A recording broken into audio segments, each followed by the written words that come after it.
expresses a moral and spiritual finality of disbelief. When the heart is sealed, reason and revelation no longer move it. Here are a few relevant English literary critics and parallels that echo this theme. Indeed, those who disbelieve, it is all the same for them whether you warn them or do not warn them. They will not believe. Al-Baqarah 26. T. S. Eliot, 1888 to 1965. In The Wasteland and his essays like Religion and Literature, Eliot discusses the spiritual barrenness of modern humanity, a world where people hear truth but remain unmoved. Where is the wisdom we have lost in knowledge?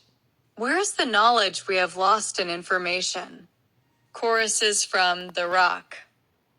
This mirrors the Quranic idea that truth may be proclaimed, but spiritual deafness prevents belief. Matthew Arnold, 1822 to 1888. In Dover Beach, Arnold laments the loss of faith in the modern world.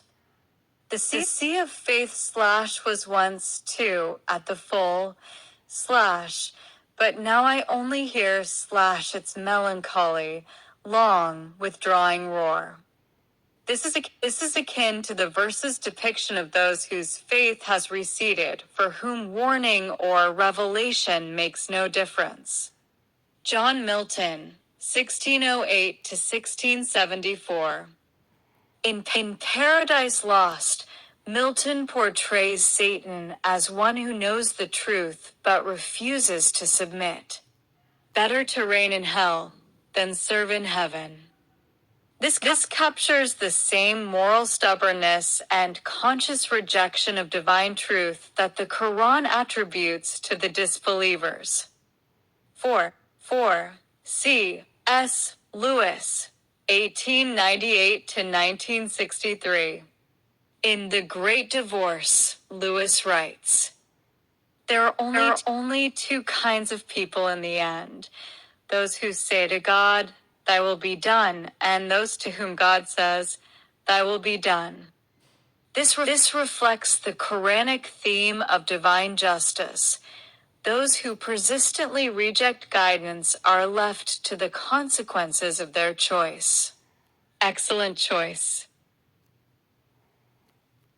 Let's now explore T. S. Eliot's ideas in relation to Surah Al-Baqarah, verse 6, in English, drawing literary and philosophical parallels between the Quran and modern English criticism. The Quranic verse, Al-Baqarah 2:6. Indeed, those who disbelieve, it is all the same for them whether you warn them or do not warn them. They will not believe. This verse speaks of a profound spiritual truth.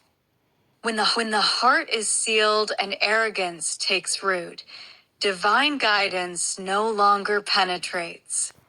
Such people may hear the message, but they cannot internalize or believe it. Blackham T. S. Eliot and the idea of spiritual desolation. T. S. Eliot, one of the most influential English poets and critics of the 20th century, explores the moral and spiritual emptiness of modern civilization in works like The Wasteland and Religion and Literature. He laments that modern man has lost his sense of the sacred. Where is the wisdom we have lost in knowledge? Where is the knowledge we have lost in information? Choruses from The Rock. Eliot's Wasteland is not merely a physical desert.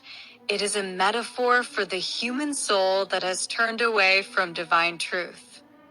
This mirrors the Quranic idea of those who, having rejected faith, become spiritually barren.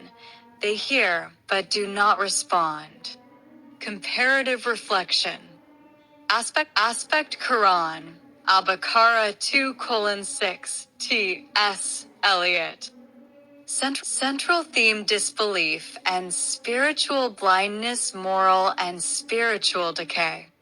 Condition of man: heart sealed, truth rejected, conscience dead, faith lost. Consequence: no benefit from divine warning, civilization collapses inwardly. Moral message: guidance requires an open heart, redemption lies in returning to faith and moral order.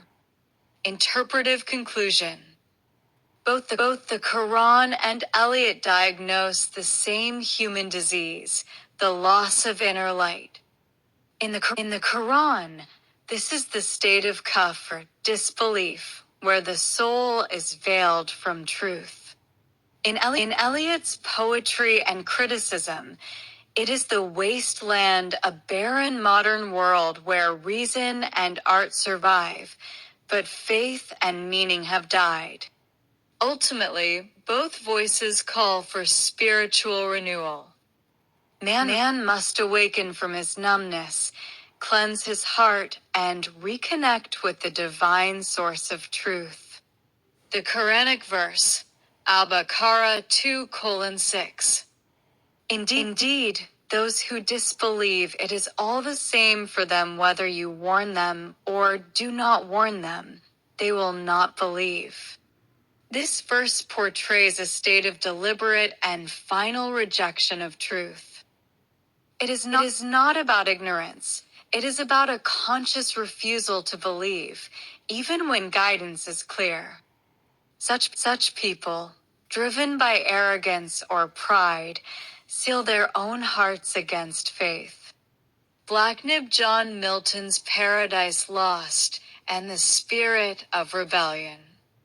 Milton's Paradise Lost, 1667, tells the story of Satan's rebellion against God, a powerful poetic representation of pride, defiance, and the spiritual blindness that follows. Satan, aware of God's truth and majesty, still chooses rebellion. He famously declares, "Better to reign in hell than serve in heaven." Book I, line 263. This line captures the essence of willful disbelief, the preference for self-rule over divine obedience. Like the disbelievers described in the Qur'an, Satan's heart is closed to repentance. No warning or consequence changes his stance. Comparative reflection. Aspect Qur'an, Al-Baqarah 2:6, Milton's Paradise Lost. Core idea: rejection of truth after knowing it, rebellion against divine authority. Cause: arrogance and spiritual blindness, pride and ambition. Effect: heart sealed, faith impossible, banishment from heaven, eternal despair. Moral message: guidance cannot reach a proud heart, pride leads to spiritual destruction. Interpretive connection. Milton's portrayal of Satan reflects the psychology of disbelief that the Qur'an describes. Both depict a being who knows the truth yet refuses submission. Both show that pride blinds the intellect and hardens the heart. Both warn that the ultimate loss is spiritual, the loss of divine proximity and inner peace. Where the Qur'an speaks of those who will not believe, Milton dramatizes that refusal through Satan's tragic defiance, a literary echo of the same moral and theological principle. Conclusion. In essence, Paradise Lost is a poetic counterpart to the Quranic idea of disbelief. Milton explores it through Satan's rebellion. The Qur'an defines it as a sealed heart, deaf to divine warning. Both conclude that true ruin is not material but spiritual, when man, or angel, turns away from the source of truth out of pride and self-love.